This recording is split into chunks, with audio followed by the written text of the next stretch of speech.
Now, if Salomon Speedcross 6 and the Ultra Glide kind of got together, they hooked up, started dating and ended up having a love child, I'm pretty sure it would look exactly like this. The all-new trail offering from the Salomon brand, the Thundercross. Now this looks like a very interesting shoe indeed, so let's dive into the video and find out all about it.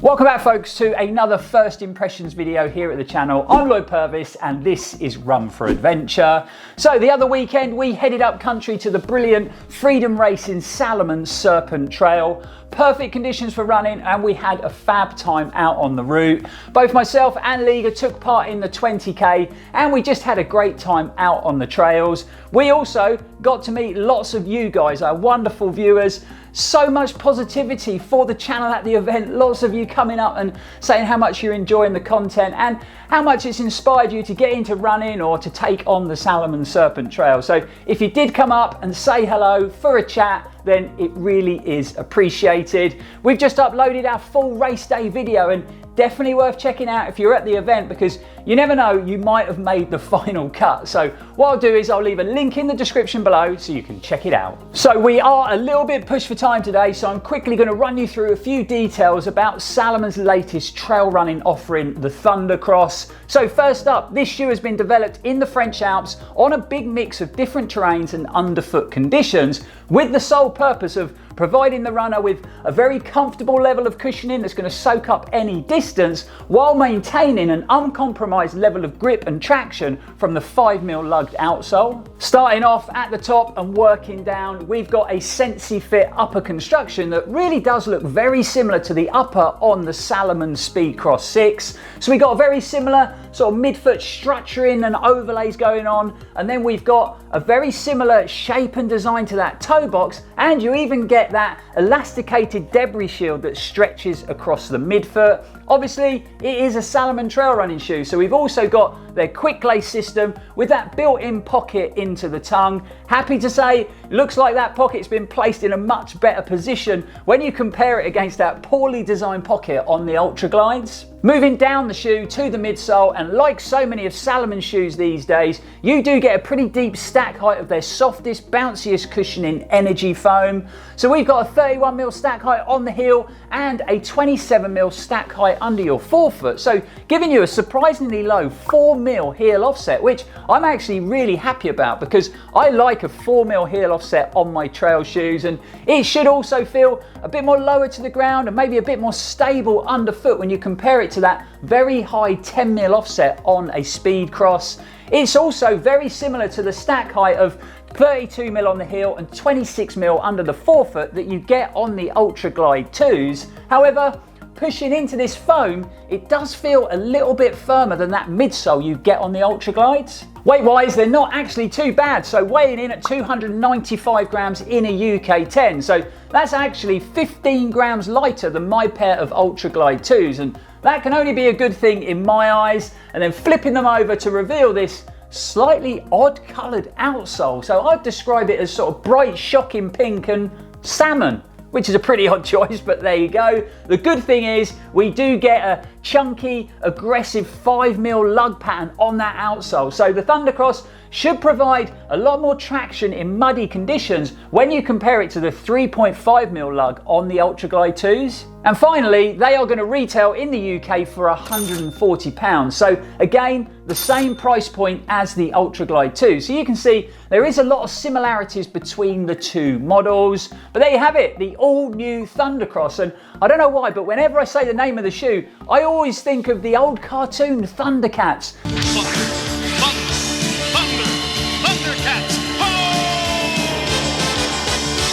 A great cartoon, but that's definitely showing my age. So I suppose it's time to take them out for their first run. Really happy to say that we haven't got any sort of dark, damp, miserable, wet conditions in Cornwall today. The sun is shining and it's nice and bright out there. So I'm off to get changed and we'll see you guys out on the trails.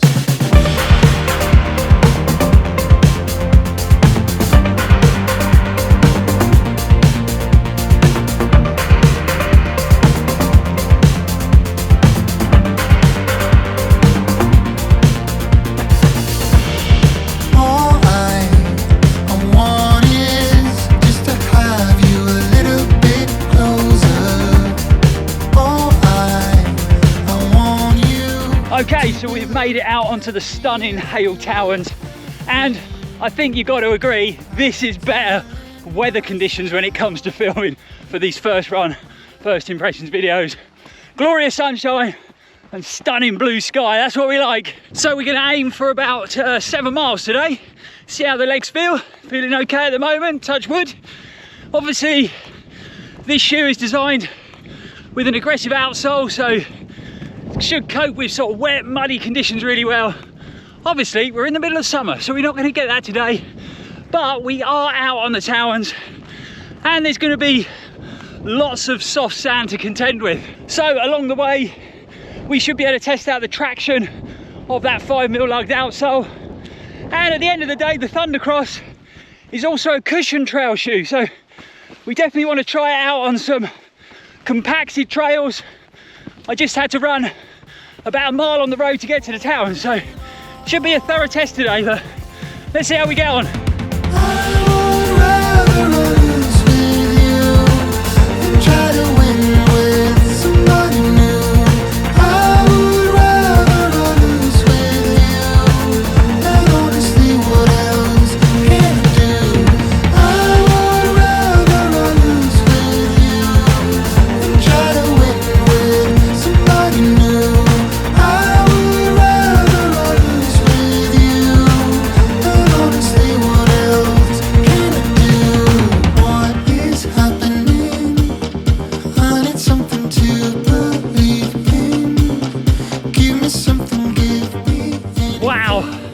What a difference weather-wise compared to our last first impressions video. The sunglasses are on and it's tropical out here. Loving it. I would rather I lose with you than try to win with somebody new. I would rather I lose with you, and honestly, what else can I do? I would rather I lose with you than try to win with somebody new. I would rather I lose with you, and honestly, what else can I really do? Honestly, what else can I do? Okie dokie, so the run is going really well so far, and we've ticked off nearly 6 miles already. I just bobbing along, I didn't realise how far we'd run, but I've come up to one of the highest towers. Amazing view over the bay here. You can see St Ives in the distance, there's some ships in the harbour. We've got Godrevy Lighthouse behind me, so it is a mega view. But yeah, the Thundercross feeling really good. Now, Energy Foam midsole feeling nice and cushioned like I thought it would. But I also mentioned in the studio that it felt a little bit firmer than the midsole on the Ultra Glide 2s. And it does run a little bit firmer, but still very comfortable underfoot. And definitely a lot more comfortable than the Speedcross 6. To be honest, with the introduction of this new trail shoe in the Salomon lineup, I'm not really sure where the Salomon Speedcross 6 sits within their range now, because this is so much more comfortable underfoot. I feel a lot more protected when I was running on the rocky areas, and now you've got that nice deep luggy outsole. So I think it personally kind of makes that Speedcross a little bit redundant. Outsole grip and traction has been really good. Actually, when I was heading out on the road sections to start with, the rubber felt very, very sticky on that tarmac indeed. And the 5mm lug has given me great traction on all the soft sand. But like I said, we're a bit pushed for time today, so I'm going to head back to the studio. It's probably going to be more like 8 miles by the time we get back. And then we're going to wrap the video up with a quick conclusion. So we'll see you guys there. Okay, so we made it back in one piece, which is always a good thing. And like I mentioned out on the run, we managed to get in over 8 miles. So actually 8.2 miles to be precise. Now these days, I have a pretty good sort of body maintenance plan in place, and I tend to get back after a run, work through all the stretches that seem to work well for me. I'll then jump on the rollers and roll everything out, and once I've done that, I'll fire up one of my massage guns and I'll just get in all those little areas where I tend to have problems. And that is the perfect segue to today's video sponsor, Bob and Brad. So once I've gone through all my stretches and I've spent some time on the foam rollers rolling things out, I tend to grab my C2 massage gun from Bob and Brad. I put the ball head attachment on it and I tend to focus on my lower leg, especially at the moment because I'm sure a lot of you guys are aware I have been having quite a lot of lower leg issues over the last couple of years, ever since I sprained that right ankle quite badly. So I tend to start off on a nice sort of gentle setting, 2 or 3, I get into the calf area and then I build up the power over the time of the session. I also tend to focus on the fronts of my shins, sort of working up and down, and I'll do that on the left and right hand side.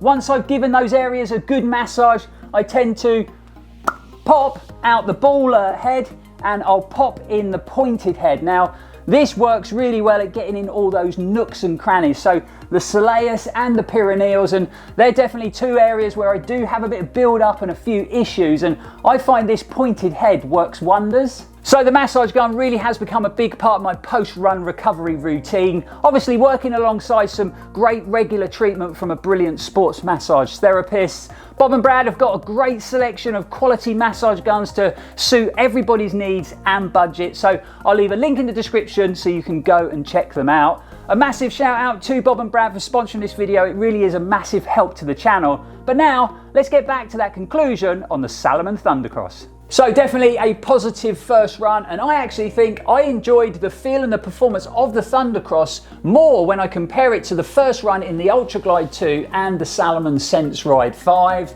That energy foam gave me good level of comfort, so the midsole still felt nice and cushioned but not too soft, so I felt nice and connected to the trails underfoot, which made me feel really stable. I also think that the 4mm heel offset worked really well, so keeping me nice and level and pretty low to the ground, especially when you compare it to that high 10mm heel offset on a Salomon Speedcross 6. The upper felt nice and comfortable straight out the box, so no irritation, no rubbing or anything like that. I'd say you get a moderate level of padding in the tongue and around that ankle collar, which seemed to work pretty good. I was surprised it's just a standard tongue and no gusseted tongue inside that upper, which I always tend to think works best in a trail running shoe.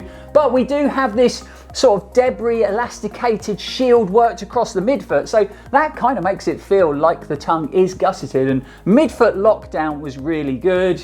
We got a very tight weave on this mesh, and like I just mentioned, we've got that debris shield across the midfoot. So I was really surprised when I got home that I didn't actually have half of the hail talons inside the shoe, which is pretty impressive. The only thing I would say, and this just comes down to personal foot shape, there is quite a lot of sort of volume in the toe and in the midfoot of that upper. And I did have to stop on the run, play around with that quick lace system and pull those laces down quite tight around my midfoot just to get the right fit for my foot shape. So this is actually a Salomon trail shoe that's not crazy narrow. Now, don't get me wrong, it's not super wide either. It's not going to give you the width of, say, an ultra trail shoe, but it is definitely a Salomon option that gives you a bit more width and a bit more volume compared to a lot of their trail running shoes. Like I mentioned out on the run, the outsole handled everything today really well. This Contour Grip rubber felt super sticky on those road sections, but I suppose the big test is going to come when we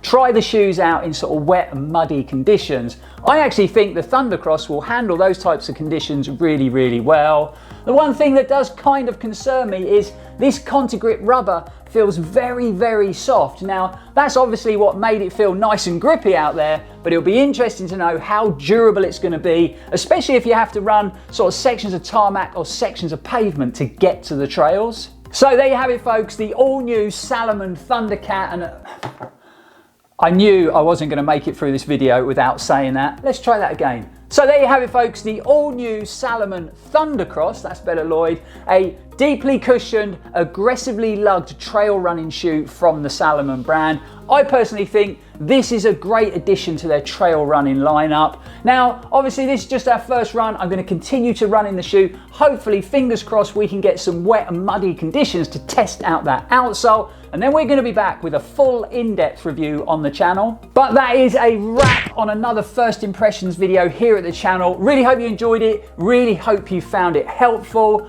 I've got to say a big shout out to Bob and Brad for sponsoring the video, and if you are in the market for a massage gun, it is a great tool to have in your sort of body maintenance routine. I'll leave a link in the description below so you can check those guys out. But until next time guys, don't forget to like, comment, share and subscribe if you haven't already. We'll be back on the channel very soon, and as always, stay safe and keep on running.